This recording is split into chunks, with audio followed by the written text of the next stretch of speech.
Hello friends, मेरा नाम महेश भास्कर है। आज अपन नगर पालिका अधिनियम की नेक्स्ट क्लास करने वाले हैं।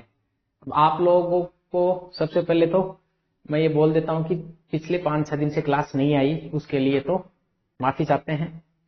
क्लास नहीं आने के दो रीजन थे। देखिए, एक रीजन तो ये कि जहां से मैं क्लास स्पीकर से क्लास ले रहा हूँ स्टूडियो से, उसके पास में थोड़ा काम चल रहा है, कोई बिल्डिंग बन रही है, तो उस वो आवाज के डिस्टर्बेंस की वजह से क्लास नहीं आई। और दूसरा जो रीजन है, मेरी जयपुर में कोई क्लासेस चल रही हैं आरएस के मेंस के बैच में, इसलिए उधर लंबी क्लास होने की वजह से मुझे टाइम नहीं मिल पाया। पर फिर भी थैंक गॉड आप इतना धैर्य रखते हैं और इसी क्लास का वेट करते हैं, उसके लिए तो आपको धन्यवाद। क्लास अपन जो करेंगे वो कोशिश तो मैं ये करता हूँ कि आपको मिलती रहे, फटाफट आपका सिलेबस हो जाए। मैंने देखे शायद दिसंबर तक का बोला भी था आपको कि दिसंबर तक आपका सिलेबस हो जाएगा। कोशिश अगर आपको लगेगी तो मैं नवंबर तक ही कर लूंगा, नवंबर लास्ट तक आपका सिलेबस करवा दिया जाएगा।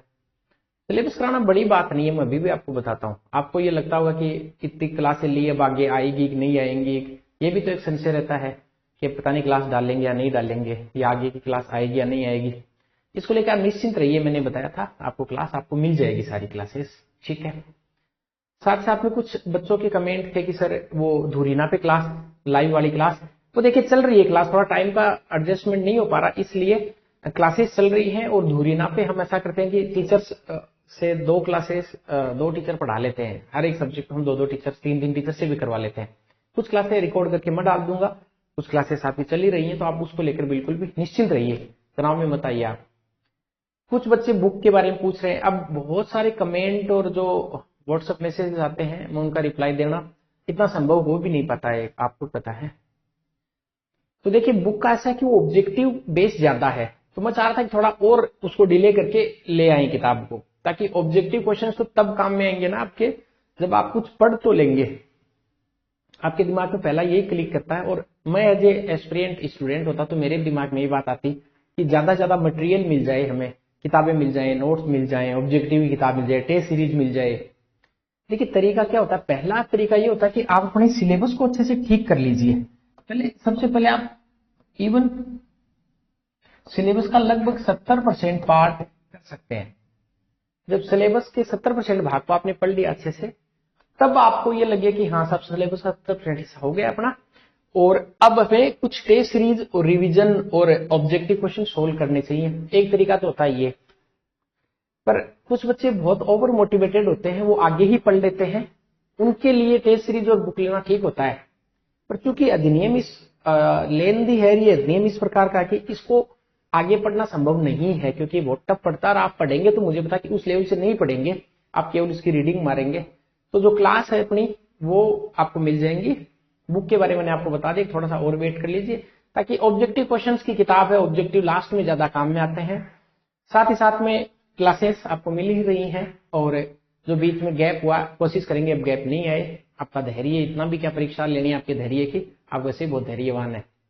साथ में कुछ बच्चों के और कमेंट ये है कि सर कुछ और पार्ट करवा दो, तो मैं कोशिश ये कर रहा हूं कि जो इकोनॉमिक सर्वे है, राजस्थान का इकोनॉमिक सर्वे या इकोनॉमिक्स का जो पोर्शन, उसकी क्लासेस आपको सीईटी की जो एग्जाम है, खास जो अभी आती है CET plus SI plus RAS, इसमें देखिए मेरा प्रमोशन मत मानिए, मतलब चूंकि आपको फ्री ऑफ कॉस्ट देता हूं, और मैं किसी भी कोर्स के लिए आपको ना तो मैं कोर्स मेरा ऐसा कुछ आपको कहूंगा कि मेरा पेड कोर्स आप ले सकते हैं, ऐसा कुछ नहीं है। आपको अच्छा लगता है यूट्यूब पे आप देख सकते हैं, और मैं आपको सोर्स बता दूंगा कि मेरा को पेड कोर्स, आपको पता है कि धुरीना पे मैं बहुत सारी क्लासेस रिकॉर्ड करता हूँ, इसके अलावा मैं पेड कोर्स जनरली रिकॉर्ड करता नहीं हूँ। तो आप उस धुरीना पे वो क्लास का देख सकते हैं साहब, वो आपको जो जो कोर्स आपको देखना है, बहुत मिनिमम फीस लगती है आपको देखना है। तो ये वाला जो इकोनॉमिक सर्वे वाला जो पोर्शन है, ये आपको फ्री ऑफ कॉस्ट, ऑब्वियस सी बात है कि maximum free of cost YouTube पर आपको अवेलेबल हो जाएगा।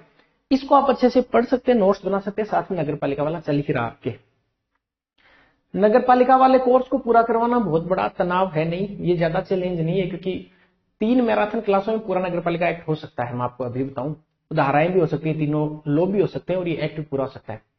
मैं इस जल्दी के मूड में हूं नहीं, आप, मुझे पता है आप बहुत जल्दी के मूड में, पर मैं इतना जल्दी के मूड में हूं नहीं। मैं आपके हित के लिए ही जो कर रहा हूं उसको आप कंटिन्यू कीजिए मेरे साथ में, ठीक है। और फिर भी किस ऐसा अड़ ही गया कि नहीं इसी वीक में सिलेबस पूरा होना है, तो क्या बड़ी बात है, आप 6-6 घंटे की 3 मैराथन क्लास ली, और आपका काम हो जाएगा पूरा। पर वो निपटाने वाला बात हो जाती है। देखिए, केवल आप अच्छे से एक धारा को पढ़ते चलिए, रिवाइज करते चलिए, धीरे धीरे आपका काम हो जाएगा। ठीक, फिर भी आप लोगों की सुझाव है, कुछ कमेंट है, वैसे आप बहुत सारे लोग बहुत अच्छे और पॉजिटिव मोटिवेटिव कमेंट करते हैं, वो मुझे बहुत अच्छा लगता है। और इसी वजह से क्लासेस फिर आपको मॉरल ड्यूटी बन जाती है कि आप क्लासेस तो लाएंगे ही। डिले हो सकता है, देखिए, क्योंकि ह्यूमन नेचर है, बहुत सारे काम होते हैं, मुझे भी कई सारे काम होते हैं, क्लासेस भी चल रही होती हैं, इसलिए थोड़ा सा टाइम का एडजस्टमेंट हो नहीं पाता है। आज वाली जो पिछली जो क्लास थी वो 127 तक धाराओं पर हो गई थी। आज वाली क्लास वो 128 से लेके आगे तक की धाराओं को अपन कंटिन्यू करने वाले हैं। देखिए, आज जो बेसिकली अपन पढ़ेंगे वो आपको मैं पहले इसका सीक्वेंस सेट करके बता देता हूं, ताकि आप लोगों के एक दिमाग में पिक्चर सेट हो जाए। तो इकोनॉमिक सर्वे वाली ये क्लास आप इसको जरूर देखेंगे, आपको सीईटी, एसआई और आरएस तीनों के लिए कंबाइन आपके लिए काम में आ जाएगी। और मतलब पहले यही बोलता हूं, आप एक क्लास देख लीजिए, अच्छी लगे तो आगे देखिए, अदरवाइज आप नहीं देखेंगे तो ठीक रहेगा। तो आप पहले क्लास देखें। तो ऐसे ही पॉलिटिकली जो मैंने कोर्स डाला हुआ है उसको आप देखिए प्ले लिस्ट में, अच्छा लगता है तो आप उसको ले सकते हैं, अदरवाइज उसका ले सकते हैं इन द सेंस उसको देख सकते हैं, लेना वेना तो कहीं से नहीं है, वो तो फ्री ऑफ कॉस्ट आपको मिल जाएगा। देखिए, आज जो अपन बेसिकली बात करने वाले हैं, इसको आपको वैसे ही सीक्वेंस में सेट करके पढ़ना है कि धाराएं किस सीक्वेंस से सेट हो जाएंगी आपके, क्योंकि सीक्वेंस से सेट करना इंपॉर्टेंट है। तो आज वाली जो बेसिकली अपन जो धारा करने वाले हैं, देखिए, सबसे पहले धारा 128 देखेंगे। 128 के बाद में 129, 130, ये इन धाराएं एक साथ चलेंगी। 128, 129, 130, उसके बाद में 131 और कंटिन्यू आगे 132 की धाराएं। देखिए, 128, 129, अभी आप केवल समझिए, लिखिए नहीं। 129, उसके बाद में धारा 130, धारा 131, धारा 132। एक बार इनको क्रम से सेट करके याद करते हैं, इनकी डिटेल तो बाद में पढ़नी है अपन को, पहले क्रम से सेट कर लेते हैं। देखिए, धारा 128, आप भूल जाइए कि भी अपन नगर पालिका एक्ट पढ़ रहे हैं, ऐसा एक बार के लिए आप बेसिकली ऐसा समझ लीजिए कि 3 चरण होते हैं, उन चरणों का अपन को पालन करना ताकि पूरी धाराएं को समझ में आ जाए। जब भी आप नगर पालिका आपसे बकाया की वसूली करेगी, मान लेते हैं कि ये नगर पालिका है और ये ए नाम का व्यक्ति है, इस ए नाम के व्यक्ति से नगर पालिका को जब भी कोई वसूली करनी है, मतलब नगर पालिका का अगर कोई धन बकाया है और उसकी वसूली करनी है नगर पालिका को किसी व्यक्ति से, उसके लिए चरण, कुछ स्टेप होते हैं, उनको फॉलो करना पड़ता है और उन स्टेप को इन धाराओं में लिखा गया है। इसमें पहला स्टेप है कि सबसे पहले आप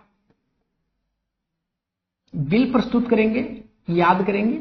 सबसे पहले बिल होता है, जनरली अपन देखते हैं कि जैसे कोई रोड बन रही होती है तो कहते हैं साहब अभी बिल पास नहीं हुआ, बिल पास नहीं हुआ तो पैसे नहीं आए। तो सबसे पहले जो बात आएगी वो बिल की आएगी। बिल के बाद आपको मांग का नोटिस दिया जाएगा, डिमांड नोटिस दिया जाएगा, मांग नोटिस,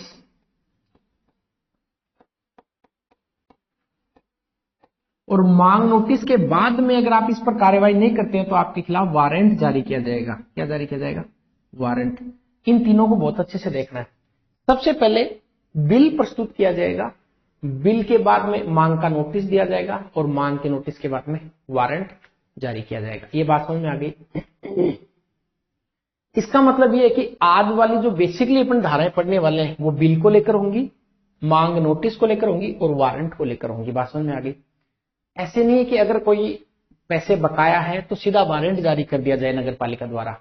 और आज आप ये भी जानेंगे कि नगर पालिका के जो मुख्य नगर पालिका अधिकारी होते हैं वो इंस्पेक्टर के पावर भी रखते हैं। वो किसी घर में जा सकते हैं, जांच कर सकते हैं, वहां पे आप जबरदस्ती प्रवेश कर सकते हैं अगर आपके पास में वारंट है। तो पावर आपको आज फील होगा थोड़ा सा कि हाँ, इंस्पेक्टर का पावर भी हमारे पास में है। इसका मतलब ये है कि जब भी आप कोई वसूली करेंगे, वसूली के लिए कुछ चरण आपको फॉलो करने हैं। देखिए, कुछ बातें मैं ऐसे देसी भाषा में समझाता हूं ताकि आप लोगों को समझ में आए। तो सबसे पहले बिल होगा, बिल के बाद में डिमांड नोटिस होगा, उसके बाद में वारंट होगा। तो ये चरण मान लेते हैं ताकि आप लोग समझ में आ जाए। अब जब बात बिल की करेंगे तो धारा 128 और 129 अपने बिल के बारे में पढ़ेंगे। आप इसको ऐसे लिख सकते हैं। बिल की बात करेंगे तो दो धाराएं पर बिल के बारे में चर्चा करेंगे, धारा 128 और धारा 129। ये दोनों किससे संबंधित हैं? ये दोनों बिल से संबंधित है। याद रखना एक बार इसको, धारा 128 129 की संबंधित है, बिल से संबंधित है। मांग के नोटिस की एक धारा जो परीक्षा में पूछी जा सकती है, मांग में जैसे इधर मांग में 0 लग रहा है तो इधर 130 में 0 लग रहा है, ठीक। इसके बाद में सारी जो धाराएं आएंगी जिसमें आप मान के चल सकते हैं कि धारा 134 तक आप मान सकते हैं, 134 तक, वो सारी की सारी धाराएं वारंट से संबंधित होंगी। कैसे वारंट जारी किया जाएगा, कौन वारंट जारी करेगा, वारंट को निष्पादित कैसे किया जाएगा, वारंट के लिए अगर प्रॉपर्टी आपने जब्त करी है तो उसको विक्रय कैसे किया जाएगा, इसको लेकर सारी 131, 132, 133 और आप मान सकते हैं 134 और एक सेंस में 135 भी आप यहाँ पे पढ़ सकते हैं। और अगर चाहे तो एक सेंस में 136 भी याद हो जाएगी आपके। कुल मिला के मेरा समझाने का मतलब ये है कि अपन बात करेंगे बिल की, मांग नोटिस की और वारंट की। ये आपको बात समझ में आ गई होगी। पहले दिमाग में विजुलाइज करो। विजुलाइज ये करना है कि अगर कोई व्यक्ति है, देखिए अभी आपको समझ में आ जाएगी एक बात। मान लेते हैं कोई व्यक्ति है एक ए नाम का और नगर पालिका उसके कुछ पैसे मांगती है। साधारण भाषा में समझना, बहुत साधारण में, नगर पालिका ए नाम के व्यक्ति कुछ पैसे मांगती है, ये बात समझ में आ गई। पैसे मांगती है तो सबसे पहले जो प्रक्रिया फॉलो होगी वो किसकी होगी? बिल की होगी। अब आपको ऑब्वियस बात है कि नगर पालिका भूमि या भवन के लिए एक बिल का ड्राफ्ट तैयार करेगी। ये मान सकते हैं कि साहब इतने रुपए बकाया है और बिल में सारी बातें लिख देगी, साहब इतने दिनों में आपको पैसे देने हैं, इतनी राशि का भुगतान करना है, 15 दिन में इसका भुगतान कर दीजिए। वो ध्यान से समझना है। इसका मतलब पहला चरण क्या हो गया? फिर इनको धाराओं में तो एक साथ ले ही लेंगे। पहला चरण, पहला स्टेप ये हो गया। इसको नेक्स्ट पेज पे लेके समझ लेते हैं।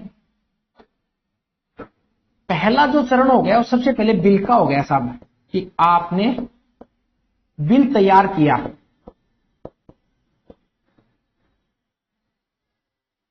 ठीक है, क्या किया आपने? बिल तैयार कर लिया। और बिल तैयार किया तो आपने ये लिख दिया कि साहब जितनी राशि आपको भुगतान करना उसका ये बिल है। अब आपके दिमाग में सर बिल में क्या होता है? जनरली बिल तो अपने लाइट का आता है। ऐसा मान लो कि लाइट का जो बिल आएगा उसमें अंदर आगे क्या क्या लिखा होता है? लिखा होता है कि साहब आपको इतने दिनों में भुगतान करना है, इतने यूनिट का भुगतान करना है और इतनी राशि का भुगतान करना है। तो वो बिल की अंतर वस्तु हो गई। सबसे पहले आपके लाइट का घर पे बिल आया, वो बिल की बात 128 में है। ठीक, उस बिल में क्या लिखा होगा? तो बिल को अपन अंदर से पढ़ेंगे तो लिखा होगा कि कितनी राशि होगी, राशि कितनी है, उसके बाद में कितने समय में इसका भुगतान करना है और किस चीज के लिए भुगतान करना है। ये बात बिल के अंदर लिखी होती है। तो यहां पे बिल की बात और यहां पे बिल की अंतर वस्तु, बिल की अंतर वस्तु, इसका मतलब बिल में लिखा हुआ क्या होगा।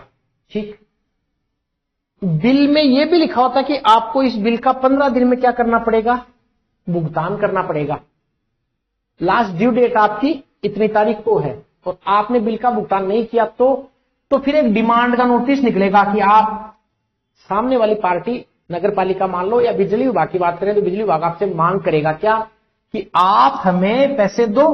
तो मांग का नोटिस जारी किया जाएगा, मांग का नोटिस। इसका मतलब आपको डिमांड नोटिस जारी किया जाएगा।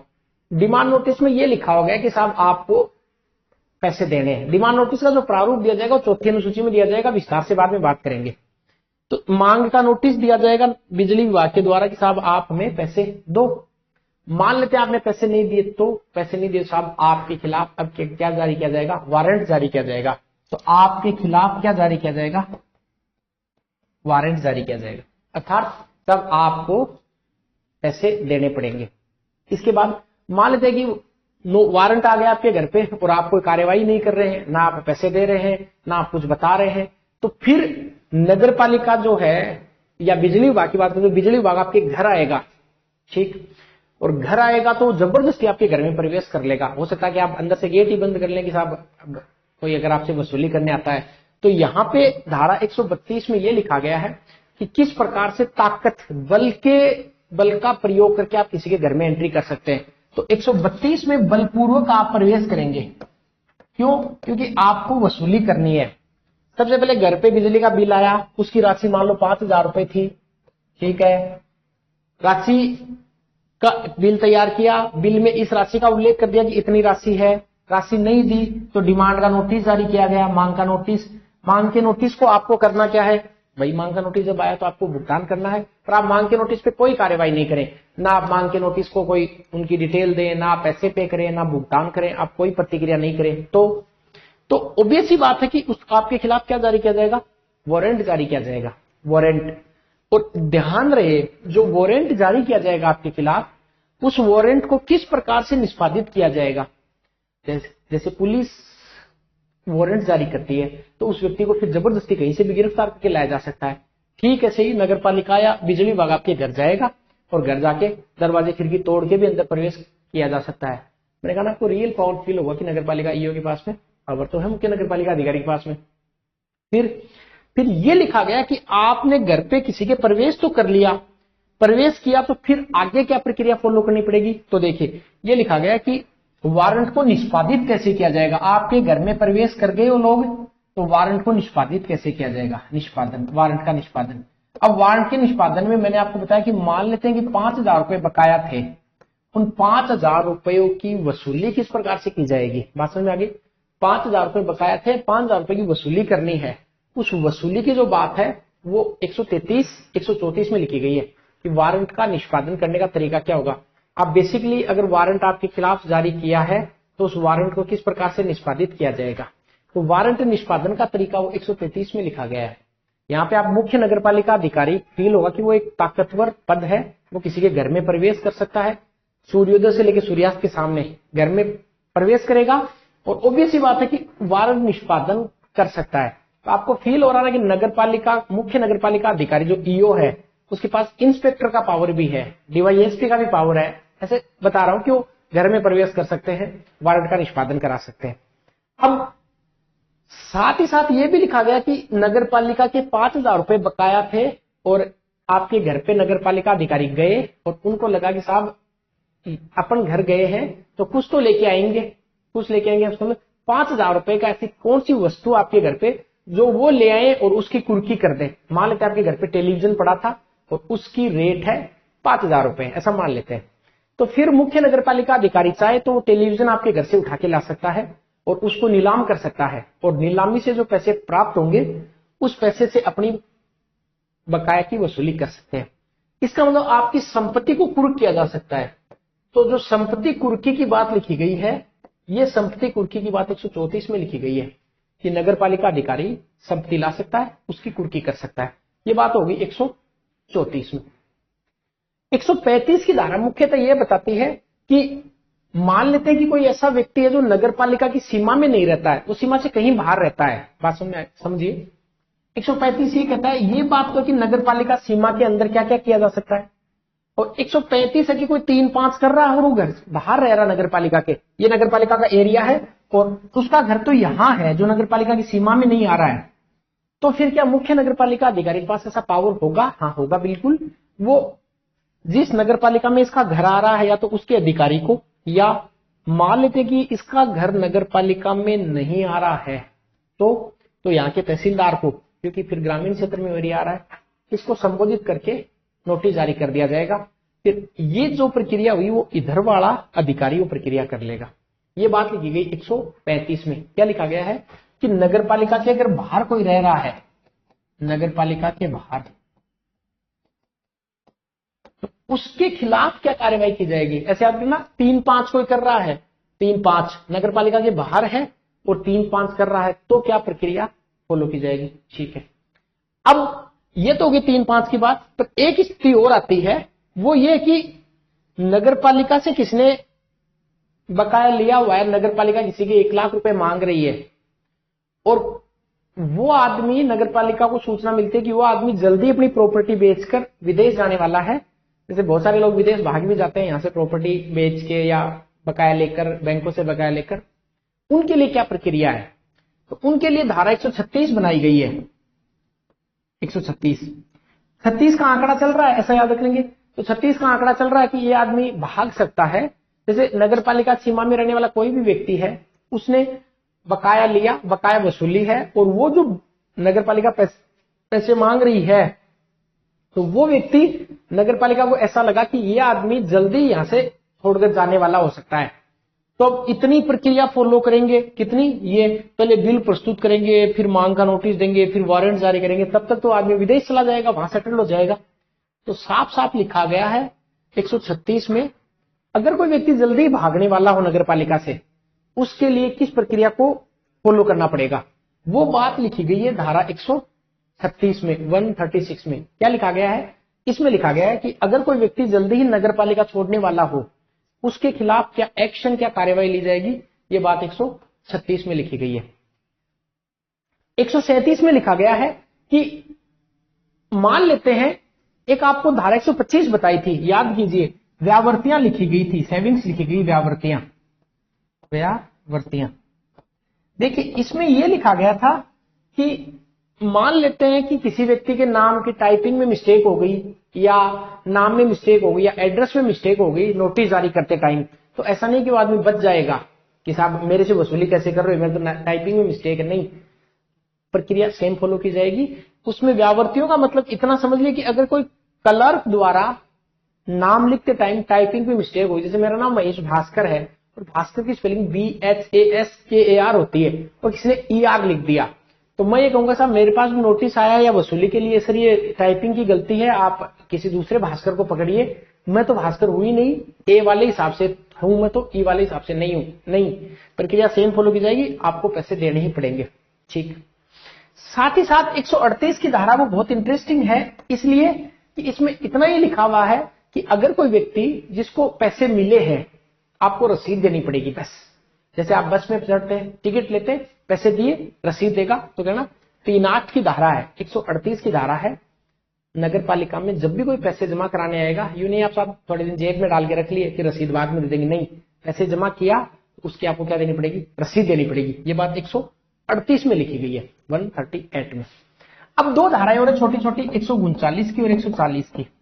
देखिए 139 139 की जो धारा है बेसिकली वो ये बताती है, मान लेते हैं कि नगर पालिका ये सब कुछ करने में फेल हो गई, मतलब कोई व्यक्ति पकड़ में आए नहीं नगर पालिका के, ना उसने नोटिस का जवाब दिया, घर पे अगर आप वारंट लेके गए और कुर्की के लिए गए तो हो सकता है कि उन्होंने बल प्रयोग किया या आप वहां पे असफल हो गए अपना पैसा रिकवर करने में, तो आप कोर्ट में जा सकते हैं, नगर पालिका कोर्ट में मुकदमा लगा सकती है उस व्यक्ति के खिलाफ। ये बात 139 में लिखी गई है कि कोर्ट में जाने की शक्ति, ऐसा मान सकते हैं, कोर्ट जाने की शक्ति, जाने की मतलब आप किसी व्यक्ति के खिलाफ कोर्ट में जा सकते हैं, वो बात 139 में लिखी गई है। 140 की जो धारा है वो आपको ये बताती है कि कोई भी भूमि या भवन, मान लेते हैं कि अपना कोचिंग इंस्टीट्यूट जो है इसके पैसे बकाया है, 140 फिर मैं लिखवाऊंगा अलग से, एक बार ओवरव्यू दे दूं आपको। 140 में यह लिखा गया कि मान लेते हैं कि अपने कोचिंग इंस्टीट्यूट पे 50,000 रुपए बकाया है। कोचिंग इंस्टीट्यूट चूंकि एक भवन है, कोचिंग इंस्टीट्यूट वैसे तो व्यक्ति ही है, पर एग्जाम्पल के लिए, या जिस बिल्डिंग पर जिस भवन में अपना कोचिंग चल रहा है उस भवन के पैसे बाकी हैं। ध्यान से सुनिए, अपन जहां कोचिंग चला रहे हैं वहां पे वो जो बिल्डिंग है उसके कुछ पैसे बकाया है, बात समझ में आ गई। अब उस बकाया राशि को किससे वसूल किया जाएगा, वो बात 140 में लिखी गई है। ये लिखा गया है कि अगर किसी बिल्डिंग पर या किसी प्लॉट पर कोई बकाया राशि है, उसकी वसूली या तो उसके मालिक से की जाएगी या जो कोचिंग वहां चला रहा उससे की जाएगी वसूली। पर अगर कोई 1 साल से कम ही समय हुआ, मान लेते हैं कि मैंने एक बिल्डिंग किराए पे लिया, मैंने वहां कोचिंग चलाना शुरू किया, कल ही नोटिस आ गया कि 5 लाख रुपए बकाए इस कोचिंग के, तो फिर मैं कहां से पे करूंगा उस बिल्डिंग के पैसे। कम से कम मैं अगर 1 साल से वहां कोचिंग चला रहा हूं तो फिर मैं जिम्मेदार हो जाऊंगा वो भुगतान करने के लिए। ये बात 140 में लिखी गई है। आपके ओवरव्यू समझ में आ गया होगा। वापस से बैक पे आइए एक बार ताकि और अच्छी स्थिति क्लियर हो जाए। अपन जो आज पढ़ने वाले हैं वो पढ़ने वाले हैं धारा 128, 129, 130, 131, 132, 133, 134, 135, फिर 136, 137, 138, 139, 140, इतनी सारी धाराएं अपन आज करने वाले हैं। अब अगर लगेगा कि बहुत लंबी क्लास हो रही तो लिखवा अगली क्लास में दूंगा इसको, एक छोटी सी क्लास और करके, और कर लेंगे इस वाली क्लास में इनको। क्लियर हो गया? तो देखिए अपन शुरू करेंगे 128 से। अब एक बार और विजुलाइज कीजिए मैंने अभी तक आपको क्लास में क्या क्या बताया, ताकि पूरी धाराएं क्लियर हो जाए। और सही बात तो ये है कि शुरू से लेकर लास्ट तक का जो अध्याय अपन इसमें करने वाले, सारी धाराओं को एक साथ क्लब करके भी मैं आपको एक से लेके और सारी 140 तक की धाराएं भी मैं आपको सीक्वेंस में से सेट करके याद करवा सकता हूं। इसलिए तो मैंने आपको कहा कि आप तनाव मत लीजिए, भटकने की कोई जरूरत नहीं है, मैं कंप्लीट आपको करवा रहा हूं, आप बस याद करते चलिए, बस इतना ही काम करना आपको। और विश्वास मान लीजिए कि इतना सारा कुछ करवाया तो आगे भी तो करवाएंगे, कहां जाएंगे और क्यों ही जाएंगे, अदरवाइज इतना करवाने की क्या जरूरत थी। ठीक, तो चलिए देखिए,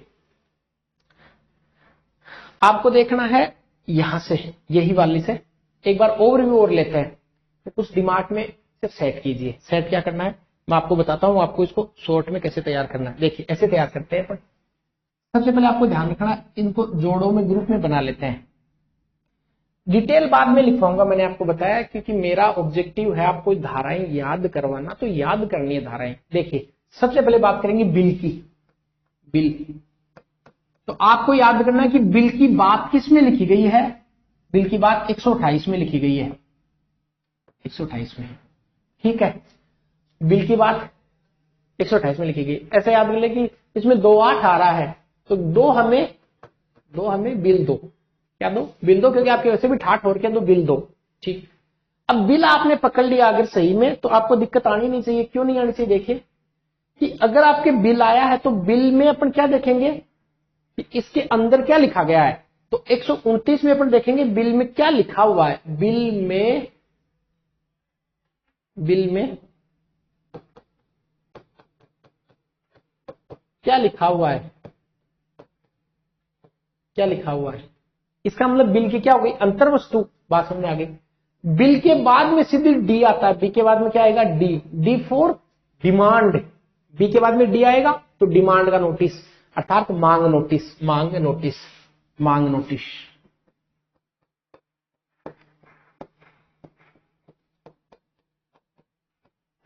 और एक चीज और ध्यान रखनी है कि मांग का नोटिस जो है, डिमांड का जो नोटिस है, डिमांड का बिंदी लिखी गई है, नोटिस हमेशा एक ही बार जारी किया जाता है। तो ये केवल एक धारा में है, जिसकी धारा संख्या 130 है। अब आपने नोटिस दे दिया तो और कुछ बचता नहीं, अब आपको वारंट जारी करना पड़ेगा अगले के।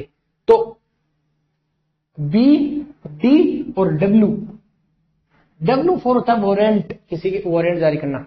और बाकी सारी जो धाराएं चलेंगी वारंट को लेकर चलेंगी। हो गया बस काम पूरा। बाकी सारी धाराएं चलेंगी वारंट को लेकर। तो धारा संख्या 130, अब 131। 131 बेसिकली आपको यह बताती है कि कौन कौन से मामलों में वारंट जारी किया जाएगा।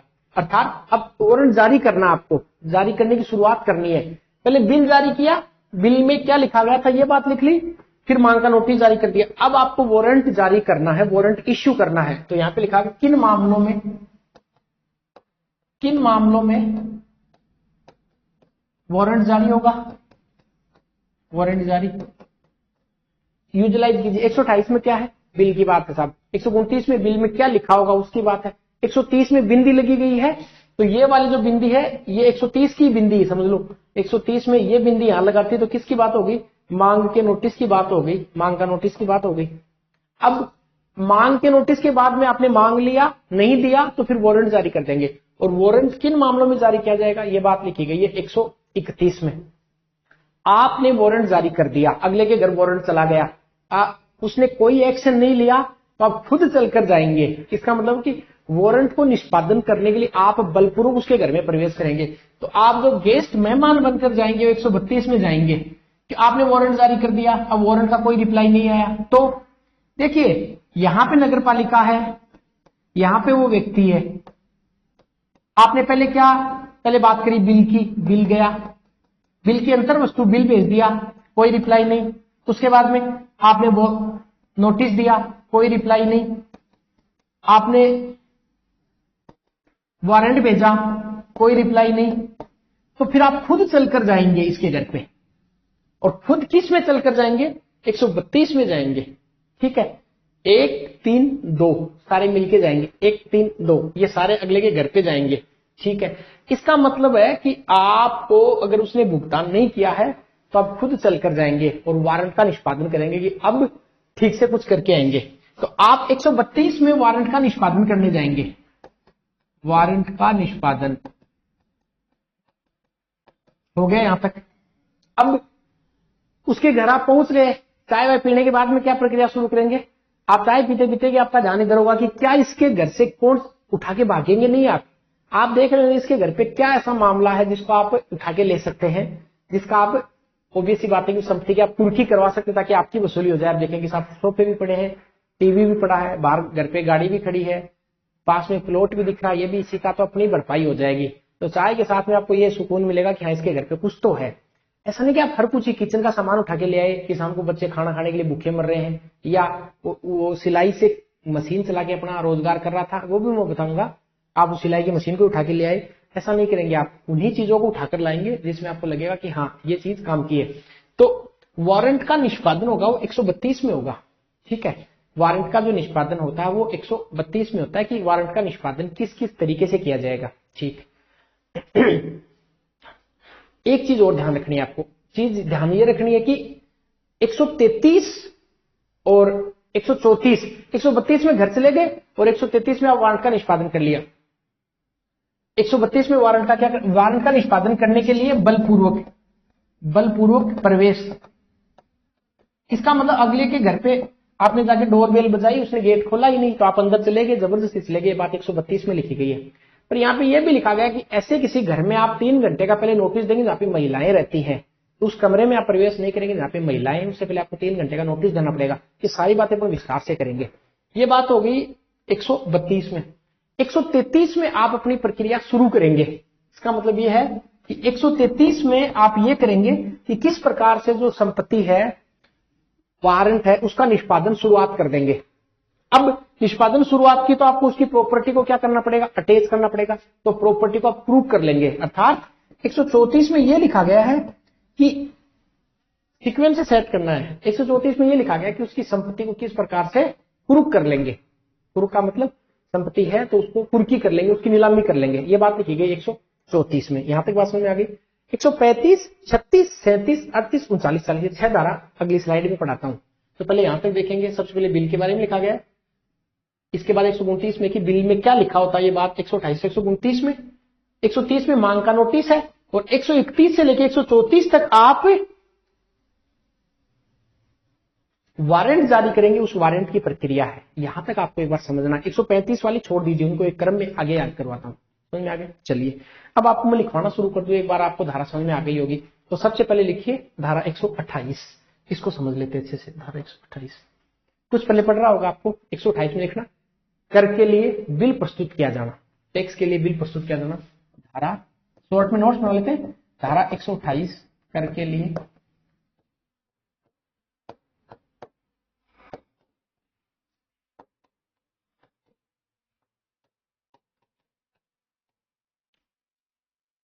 प्रस्तुत किया जाना। इसकी डिटेल लिखिए। कर के लिए बिल प्रस्तुत किया जाना तो लिखिए नगर पालिका। कोई बहुत हार्ड नहीं है। नगर पालिका काम साथ नगर पालिका करेगी, या तो किसी भूमि के लिए,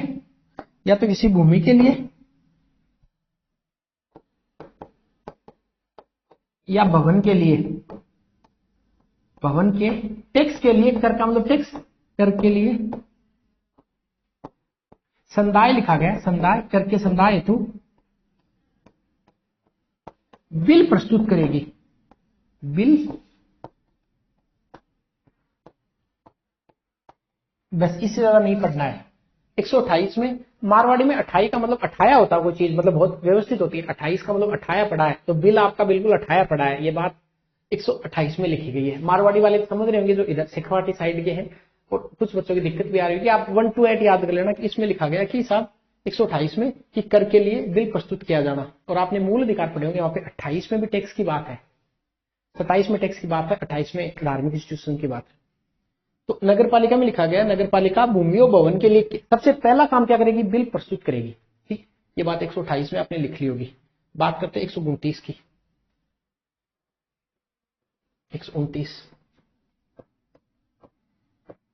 2 9 इसका मतलब ये 2 ना यार, 2 ना या 2 नो, क्या 2 ना? जो हमने बिल भेजा उसकी डिटेल जो हम दे रहे हैं उसकी डिटेल 2 ना यार। अगले को बिल भेजा तो कहेगा यार बिल की डिटेल तो 2 ना आप, तो कहते हैं कि देते हैं आपको जो अंतर वस्तु 129 में लिखी गई है, अंतर वस्तु 129 में। तो लिखिए बिल की अंतर वस्तु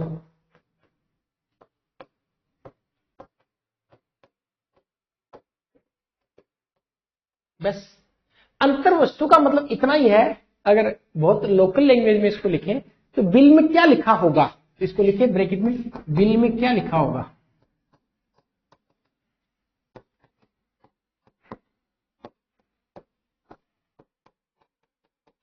बिल में क्या लिखा होगा। अब आपके हिसाब से बिल में क्या लिखा हो सकता है? एक तो समय लिखा हो सकता है, एक संपत्ति का विवरण लिखा हो सकता है कि जिसके लिए भुगतान करना है, और एक कितने दिन में भुगतान करना होता है उसके बारे में लिखा होगा। तो इसमें लिखने की जरूरत ही नहीं है। तो बिल की अंतर वस्तु में क्या क्या लिखा हो सकता है? एक तो कालावधि, समय अवधि लिखी हो सकती है, समय अवधि। दूसरा कौन सी संपत्ति पर यह भुगतान करना है, तो संपत्ति का विवरण हो सकता है।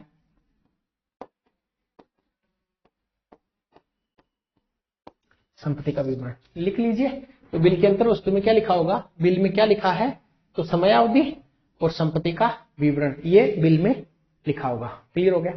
इसके बाद में लिखेंगे मांग का नोटिस, मांग का नोटिस। तो लिखिए मांग, इसको लिख लीजिए, ये शॉर्ट ही है, इससे शॉर्ट फिर कुछ करना नहीं है, शॉर्ट नोट्स ही है। देखिए मांग का नोटिस, मांग का नोटिस। अब मान लो बिल चला गया, ये बिल के बाद में अगली प्रक्रिया तब शुरू होगी जब आपने बिल का भुगतान ही नहीं किया।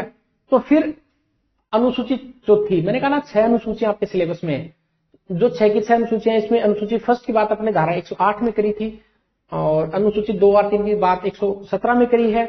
उसके अलावा अपन ने 130 में चौथी अनुसूची की बात, अपन जस्ट ऑब्वियस सी बात है कि ये करेंगे, और 121 में फिफ्थ शेड्यूल की बात अपन ने करी है।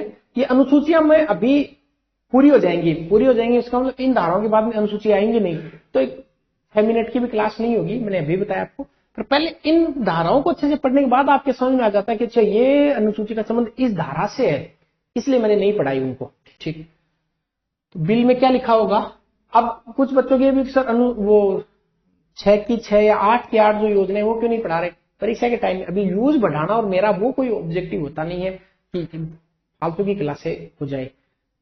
परीक्षा के टाइम में ज्यादा याद होती है चीजें, उस टाइम में रिवीजन क्लास और सारी क्लास एक साथ आ जाएंगी। तो बिल में क्या लिखा होगा, तो लिखिए समयावधि की बात लिखी होगी और संपत्ति का विवरण लिखा होगा कि इस संपत्ति के लिए है, ये बात 129 में लिखी होगी। ठीक, अब मान लेते हैं कि आपने भुगतान किया ही नहीं, आप न्यूट्रल है, तो नगर पालिका क्या करेगी, दो चीज भेज दी, पहले बिल भेज दिया, अब मांग का नोटिस भेजेगी। तो 130 में लिखा गया कि मांग का नोटिस, तो लिखिए धारा 130 मांग का नोटिस। तो इसका मतलब इतना कि मान लेते हैं कि बिल, अब यूं नहीं कि सारी चीजें डेली भेजी जाएंगी, नहीं, पहले बिल भेज दिया, बिल प्रस्तुत कर दिया, अब 15 दिन की समय अवधि है। अगर बिल प्रस्तुत करने के 15 दिन के अंदर अंदर भुगतान नहीं होता नगर पालिका कार्यालय में, तो फिर चौथी अनुसूची में मांग का नोटिस जारी किया जाएगा। तो लिखिए बिल प्रस्तुतिकरण के, बिल प्रस्तुत किए जाने के 15 दिवस की अवधि के अंदर अंदर, आज अपन जो धारा करने वाले हैं वो 131-32 तक कर लेते हैं, और उसके बाद में नेक्स्ट सी क्लास उसमें अपन 140 तक पूरी कर लेते हैं। बहुत ज्यादा लंबी 38 मिनट की क्लास हो गई, 45 मिनट की क्लास ठीक है, ज्यादा बोर कर लेगी आपको क्लास। तो बिल प्रस्तुत किए जाने के 15 दिवस के अंदर अंदर, 15 दिवस के अंदर अगर नगर पालिका कार्यालय में, नगर पालिका कार्यालय में राशि जमा नहीं करवाई जाती है, जमा नहीं करवाई जाती है, तो मांग का नोटिस जारी किया जाएगा। तो मांग का नोटिस जारी किया जाएगा।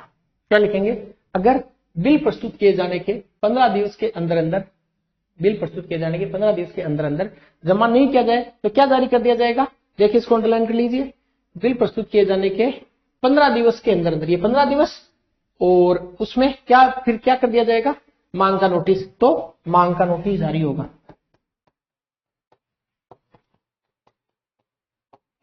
मांग का नोटिस जारी कर दिया जाएगा, ये बात लिखी गई 130 में। अब पहले बिल बी डी डब्ल्यू, तो बी हो गया, डी हो गया, अब डब्ल्यू की बात करते हैं। डब्ल्यू का मतलब वारंट, समझ गए ना, बी डी डब्ल्यू क्या है। सबसे पहले बिल, बिल के बाद में डिमांड नोटिस, उसके बाद में वारंट।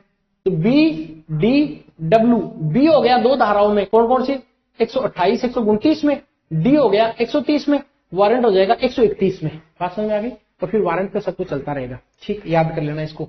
तो बी किस में हो गया, बी 128 129 में, डी किस में हो गया, डी 30 में, वारंट किस में हो गया 131 में। याद करना है, मुझे पता भूल जाएंगे, और भूलना नहीं है, यहां से क्वेश्चन बनेगा। B D W, B, B में इसको आप 8 बना दो, बी को क्या बना दो, ऐसे बी लिखा होता है, इसको 8 बना दो। 128 में बी की बात है, 128 और 129 में।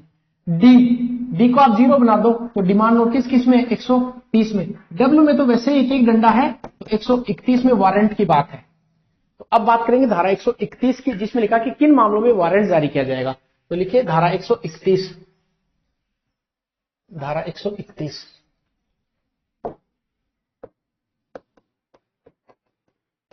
लिखिए किन मामलों में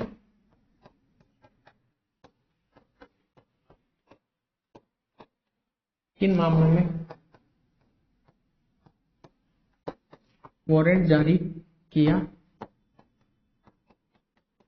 जाएगा, किन मामलों में वारंट जारी किया जा सकता है, या किन मामलों में जारी किया जाएगा। देखिए इसमें क्या, आपने मांग का नोटिस प्रस्तुत कर दिया और उसका 15 दिन में कोई रिप्लाई नहीं आया।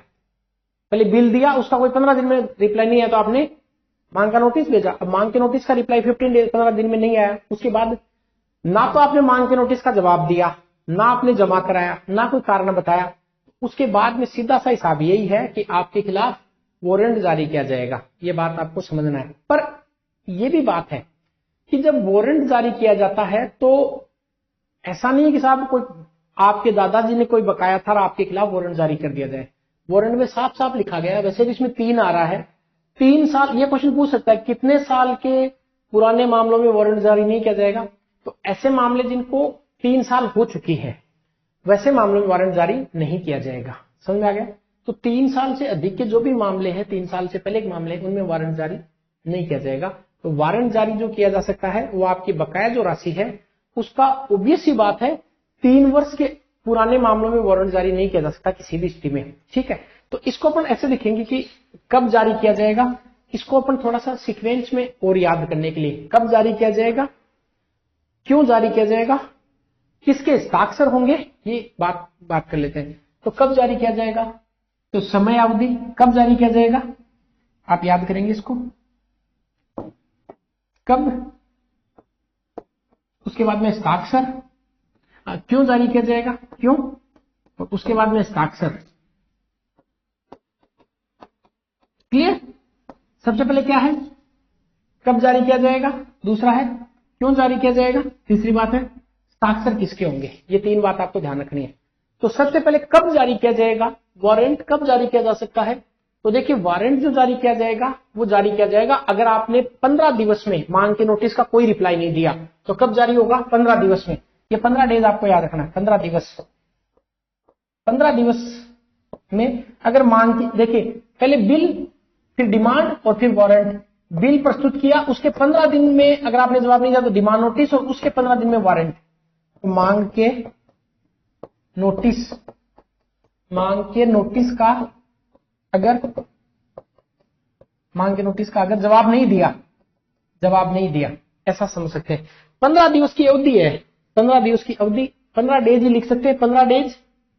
क्यों जारी किया जाएगा, ना तो आपने भुगतान है वो जमा करवाया, ना उसका कारण बताया। और कई बार ऐसा भी होता है कि आपके खिलाफ अगर बिल प्रस्तुत किया गया, डिमांड नोटिस है, तो आप अपील कर सकते हैं। मैंने आपको बताया कि अपील की प्रक्रिया क्या क्या होती है। अगर नगर पालिका में करते हैं तो क्षेत्र निदेशक को, अगर नगर निगम में करते हैं तो आपको आयुक्त को अपील करनी होती है। अपने अपील प्रोसीजर देखा था, तो ना कारण बताया, ना जमा करवाया, ना आपने अपील करी, तो क्या कर दिया जाएगा, वारंट जारी कर दिया जाएगा। साथ ही साथ आपको यह ध्यान रखना है कि सिग्नेचर किसके किए जाएंगे, उस वारंट पर किसके हस्ताक्षर किए जाएंगे। तो वारंट पर जो हस्ताक्षर होते हैं ऑब्वियस सी बात है वो मुख्य नगरपालिका अधिकारी के होते हैं। तो वारंट पर हस्ताक्षर मुख्य नगरपालिका अधिकारी द्वारा होते हैं। साथ ही साथ में अगर ऐसा कोई वारंट है जो नगरपालिका की सीमा से बाहर है, पहले इसको लिखिए, हस्ताक्षर कौन करेगा, तो चीफ म्युनिसिपल ऑफिसर, मुख्य नगरपालिका अधिकारी। बहुत पावर आने वाला आपके पास में, ध्यान रहे, पावर को फिर पचाना भी आपको। हस्ताक्षर कौन करेगा, मुख्य नगरपालिका अधिकारी करेगा। सिग्नेचर मुख्य नगरपालिका अधिकारी के होंगे। किस पर, इस नोटिस पर, तो इस वारंट पर हस्ताक्षर मुख्य नगरपालिका अधिकारी के किए जाएंगे। एक नोट लगा के नीचे लिखिए इसके, नोट नोट नोट लिखिए। अगर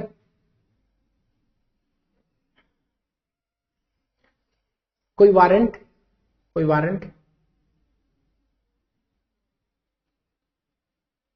नगरपालिका की सीमा से बाहर है तो, अगर कोई वारंट नगरपालिका की सीमा से बाहर का है तो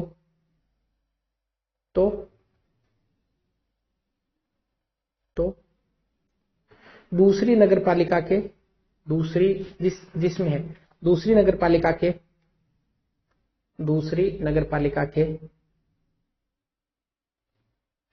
नगरपालिका अधिकारी को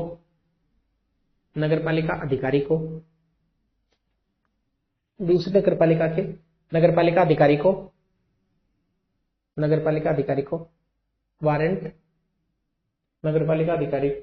वारंट संबोधित किया जाएगा। ठीक है, ये बात हुई 131 की। अब है वारंट को निष्पादित करने का तरीका, धारा 132 वारंट को निष्पादित करने का तरीका।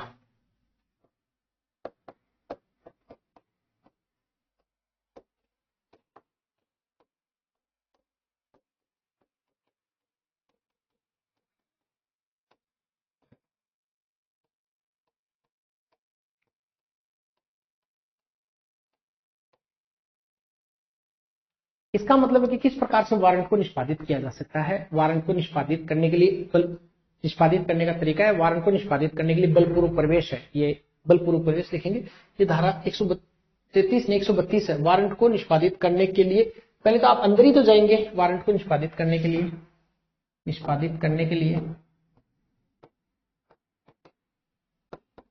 बलपूर्वक प्रवेश,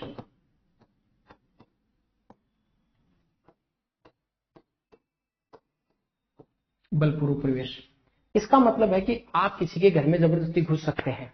ठीक है, और घुसेंगे कब, घुसेंगे जब आपको ये लगता है कि ओबीसी बात है कि वारंट का निष्पादन करना है।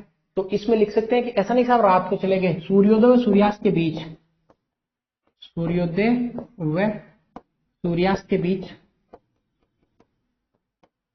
किसी के घर पे आप घुस सकते हैं सूर्योदय और सूर्यास्त के बीच, पहली बात तो ये। दूसरा, अगर गेट वगैरह बंद कर लिए तो खिड़की दरवाजे तोड़कर भी आप प्रवेश कर सकते हैं। अंतिम बात है, नोट लगा के लिखेंगे। इसमें कुछ खास नहीं है। वारंट को निष्पादित करने के लिए बलपूर्वक आप घर में प्रवेश करेंगे। प्रवेश कब करेंगे, यूं नहीं साहब रात को 1:30 बजे आप जाके गेट बजा रहे हैं कि हम नगर पालिका वाले हैं और आपकी संपत्ति को कुर्क करेंगे। ठीक है, ऐसा नहीं हो सकता। वहां पे लिखा गया कि आप सूर्योदय और सूर्यास्त के बीच में ही, सूर्योदय मतलब आप सुबह 5 बजे से 5:30 बजे से लेकर रात को जब तक सूर्यास्त नहीं होता तब तक अपनी कार्यवाही जारी रख सकते हैं। ठीक है, ऐसा ही जनरली तरीका होता है जब इनकम टैक्स की रेड पड़ती है, छापे पड़ते हैं, तो जनरली इस ट्रेंड को फॉलो किया जाता है। ठीक है, तो सूर्योदय और सूर्यास्त के बीच में खिड़की और दरवाजे तोड़कर प्रवेश कर सकते हैं। पर नोट लगाइए, नोट। देखिए, ऐसा कोई स्थान जहां पर महिलाएं रह रही हो, ऐसा कोई स्थान जहां पर महिलाएं रहती हो, वहां पर 3 घंटे पूर्व आपको नोटिस देना कि हम आ रहे हैं बारात लेकर। ऐसे कोई स्थान जहां पर महिलाएं रह रही हो, 3 घंटे पूर्व ऐसा नोटिस देना जरूरी है। 3 घंटे पूर्व ऐसा नोटिस देना जरूरी है। बात समझ में आ गई? चलिए, ये हो गई अपनी 132 तक। अब 133 के वारंट को निष्पादित करने का तरीका। वारंट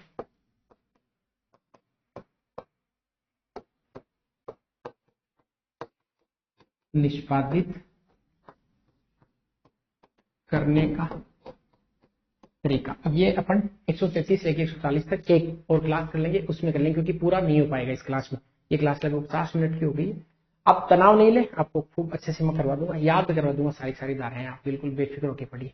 चलिए मिलते हैं नेक्स्ट क्लास में, जो एक दिन छोड़ के एक दिन अपन रेगुलर डाल देंगे क्लासेस को। चलिए मिलते हैं नेक्स्ट क्लास में, तब तक के लिए आपको बहुत बहुत शुभकामनाएं।